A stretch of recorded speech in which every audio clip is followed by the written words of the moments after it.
the making. Yeah, this is about 10 years in the making. This started, I want to say back in 2016, 17, as a means for me to, you know, figure out how to talk about my or reflect on uh how I was feeling after a breakup. And then it turned into that was called Some Dawn, Some Dusk. Then it turned into a reflection of my father, and that was called Bare Bucks. Then it kind of turned into a reflection of, myself and my masculinity, and that was called White Dog. And then it turned into this. And all of it is encompassing one singular sort of goal, and that is how do I talk about love? Um, and less so much how I talk about love, but what is it to attempt to talk about love as someone whose framework for love, as we'll find out, uh, has has a few gaps, which is not uncommon for cis heteronormative Black men, as we know. So this piece also operates to add to the canon of of literature that we see popping up from other cis heteronormative Black men about subjects that we just have not talked about, and books that just are not in our in our libraries. So that is what this is. Um, Alatif will go through as I read. Um, and much like weekend words, drop in, drop out. If you gotta go, you gotta go. By all means, like I said, it'll be recorded. But without further ado, we can go ahead and get started. This book is broken up into um, 5 sections, and each section is based off of how vinyl records are broken up, as you'll see. Um, and so we'll begin with liner notes, which I don't see if you can scroll past the table of contents. Um, and I'll wait for you to get there. Yeah. The poems that are in liner notes: Ekindeo, Daughter, When You Read This, Letters to a Young Black Father, A Prayer, and My Daddy Never Taught Me How to Write a Love Song. So we'll go ahead and begin. Right. Ekindeo, Daughter, When You Read This. Baby girl, I have a story to tell, but I must begin with a confession. A lot of niggas don't make it here. Before you, I wrote a sermon on empty pill bottles, a full tub, and desperation. Before you, there was a dark night. Before you, I felt the ground rotate beneath my daddy's feet like a crooked wheel, keeping him in place but spreading him apart like the black hole between my teeth. And each letter in my declaration, Pops, I'm going to kill myself. Baby girl, I have a story to tell. Before you, there was a dark night, but there are no trophies for brothers who refuse to say their son's name in the past tense. Brothers who refuse the finale. Baby girl, Grandpa rebutted the Reaper, and then he said he loved me. Baby girl, I have a story to tell. I have a story to tell about love, a love swollen between wounds and cures, fear and fire, gore and glory. Baby girl, I have a story to tell.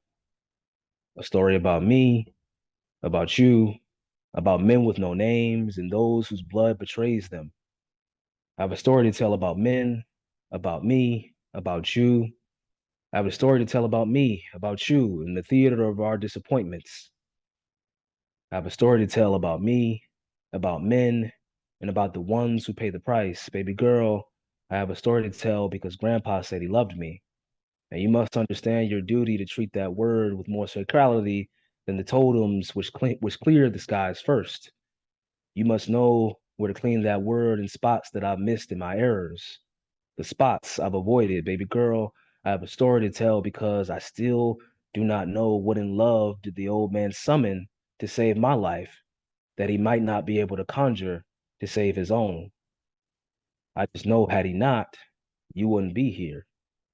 But I am here in front of you. I love you. But how fine the grains of sand are that love becomes when it derives from where some names are forgotten and other names are cleaved. In that bloodshed, I don't know where in love I find my body, if at all. But I am the man who is indebted to yours. And in that debt is the ticket to where we become. I do not know where we are going, but I have a story to tell about us. Won't you listen to Daddy one more time? All right. Letters to a young black father for joy. I love a black man, and maybe that's a testimony. Maybe the keloid on his chest was a ministry. I remember thinking that hands couldn't grow as large as his. And those footsteps, I'd always know when the tax man took too much by the miles and metronome between left foot, right foot, left foot, right foot. This black man, he opened me up, and I knew why chapel doors weigh less when speaking in tongues is colloquial. He told me I love him before I knew which words began wars and which ones sutured wounds. It's never fair, loving a black man, this black man, but I did. He played a cruel trick and gave me his name. He gave me his color. He gave me his name, and I think I hear him pacing down the hallway. Left foot, right foot, left foot, right foot. My feet sound like his when I'm pacing down the hallway, when I need to make a decision, when I hope that on the other side of closed doors are piggyback rides and racetracks that we never built right. And I love a black man. He can't say the same. Loving me became a duty until loving me he could not do. Loving to love, not to stand at attention as though my bedside were the tomb of some unknown soldier. Standing, standing, stand down. I'm a man now, daddy. There's plenty of other niggas to meet who won't love me right. I love a black man, and he's died 1,000 times. But my kidney, keloid on my chest, my lungs, the veins in my feet, he is the proprietor. In sex and hardship, pouring pepper in a bowl of lentil soup, my body is his body. Each of my days is another one of his lives, and he knows that. I love a black man who won't let me go, who'll pull a pistol to his head to play possum, but never pull on anything tighter than my tongue when I cry out, please, daddy, don't go. And isn't love a cruelty?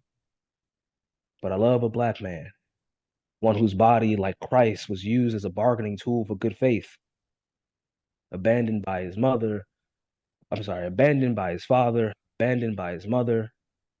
And I'll never question the sainthood of grandmothers, but I do question how much grace do you give a man for calling you on your birthday and saying, I never thought you were my son, so fuck you and that baby. I am that baby, and my daddy took that call, and I haven't called him recently. But I can manage enough good faith to love a black man who has never loved himself, not for anything more than that he is a black man, and black men need love. So I love a black man. It only costs me a lesson in how much flesh of my knuckles to surrender between throwing punches into the air and teaching my daughter that you come to love. It is never a decree. I love a black man because I choose to, because grapefruit is no bitter than the reluctance to welcome its sweetness, because every nigga is a star. One day he will be too. So why not count him now with the good nights he has left? In the morning, I may consider this a love poem.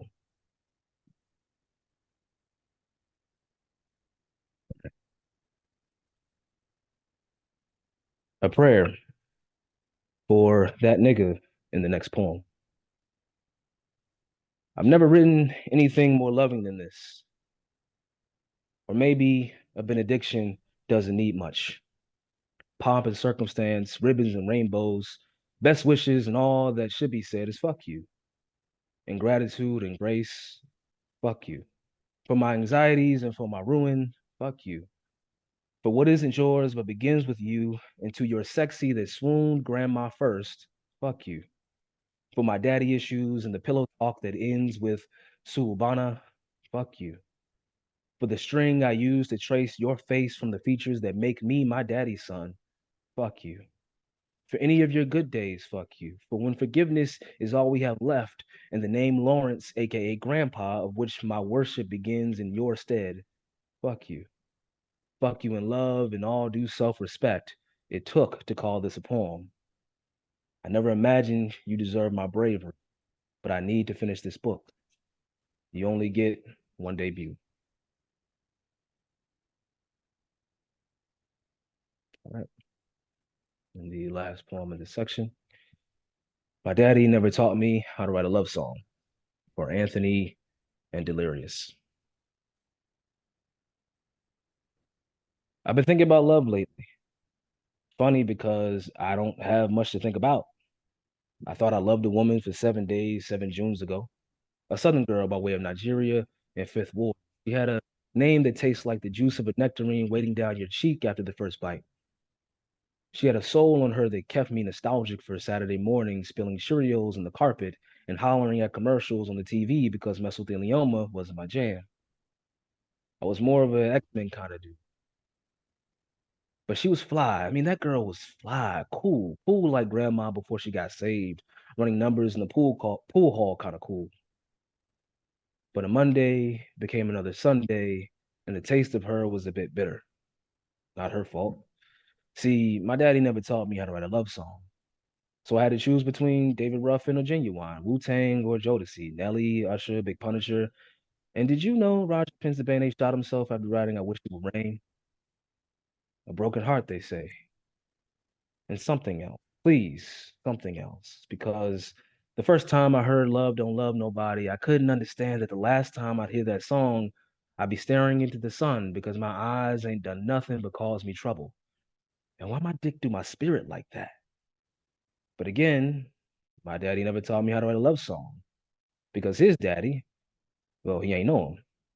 So who's there to teach a black boy how to sing from his belly when he was 4 years old, he starved himself, leaving his dinner plate out by the TV, hoping that in his sleep he'd hear teeth wrestling on chicken liver behind lips that would never kiss him, and country faucet water cleaning hands that never wanted to hold him. And on whichever night his God might choose mercy, he'd finally feel how heavy footsteps can be coming towards his room instead of knowing how quiet a house can get when you're waiting on a man to come home. He's still waiting, and so am I.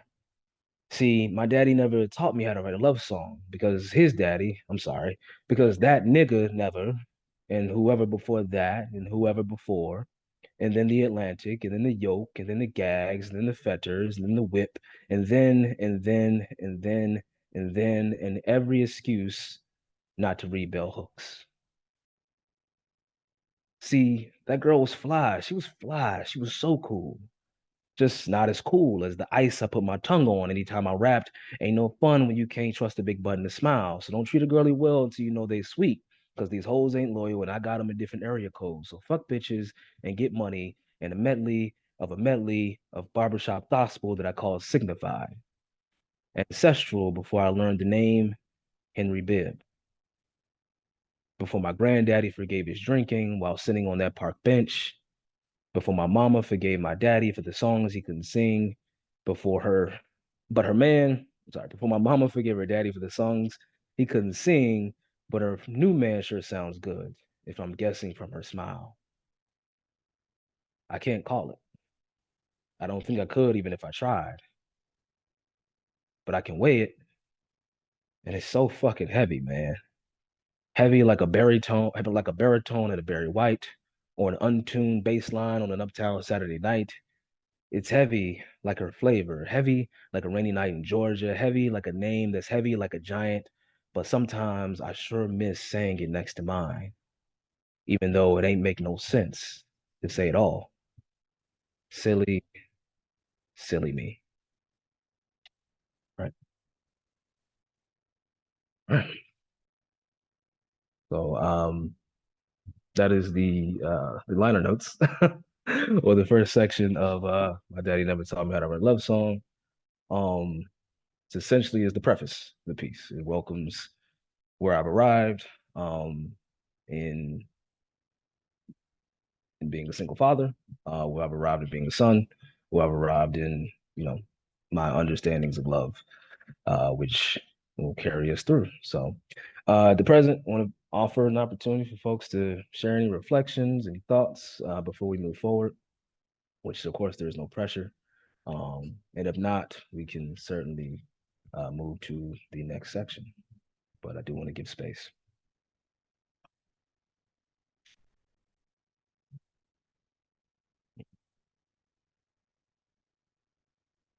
What was that? All right. So, that being said, Um, let's move forward.